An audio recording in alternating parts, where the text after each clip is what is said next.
বন্ধুরা, খাবার খেলে সবাইকে স্বাগত। আজ আমি নিয়ে এসেছি দেখুন রুই মাছ লাল করে ভেজে নিয়েছি, ভালো করে ধুয়ে হলুদ নুন দিয়ে ভেজেছি।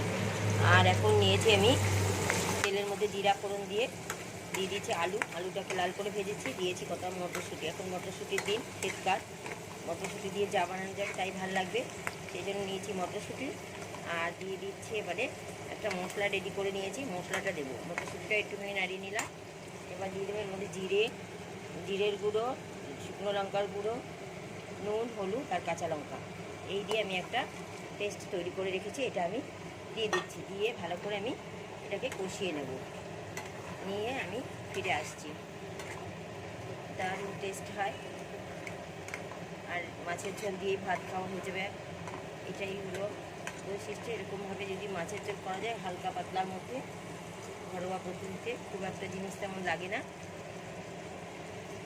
আপনি যেভাবে খুশি সেইভাবে বানিয়ে খেতে পারেন, কিন্তু আমি এত সহজ প্রসেস দেখাবো যাতে আপনার যখন তখন রেডি করে খেতে পারেন। এখন বন্ধুরা, মশলাটা কষানো প্রায় হয়ে এসছে। এখন আমি মাছ দেবো, মাছ দিয়ে একটু উল্টে পাল্টে দিয়ে তারপর দিয়ে দেবো জল। আর নিয়ে নিয়েছি ধনেপাতা কুচি, নামাবার আগে ধনেপাতা কুচি দিয়ে আমি নুনটা টেস্ট করে নামিয়ে দেবো।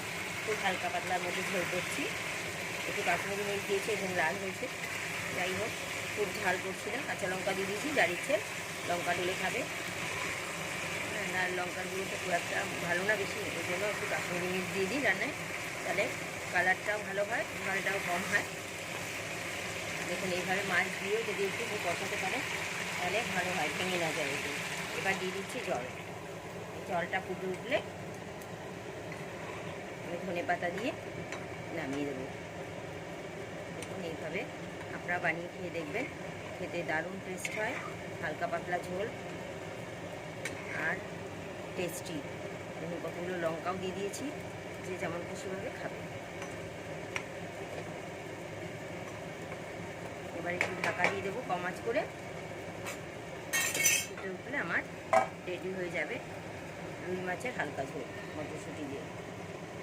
বন্ধুরা, মাছের ঝোল মোটামুটি রেডি। এবার আমি দিয়ে দিচ্ছি আপনার ধনেপাতা দিয়ে আমি নামিয়ে দেবো।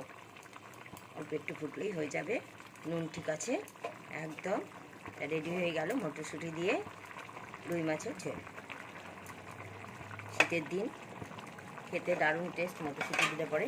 দেখুন, মটরশুঁটিগুলো ছোট, কিন্তু দানা ছোট, কিন্তু সেদ্ধ হয়েছে খুব ভালো। দেখুন মটরশুঁটিগুলো এরকম কুসুম সেদ্ধ হয়ে গেছে।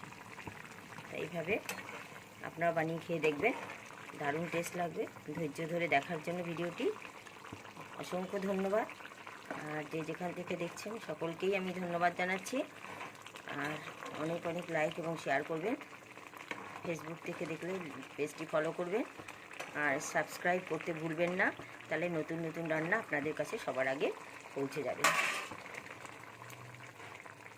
আমি এখন গ্যাস অফ করে দেবো। মাছের ঝোল অলমোস্ট রেডি। দেখুন কেমন দেখতে হয়েছে, আপনারা বানিয়ে খেয়ে কমেন্টে জানাবেন।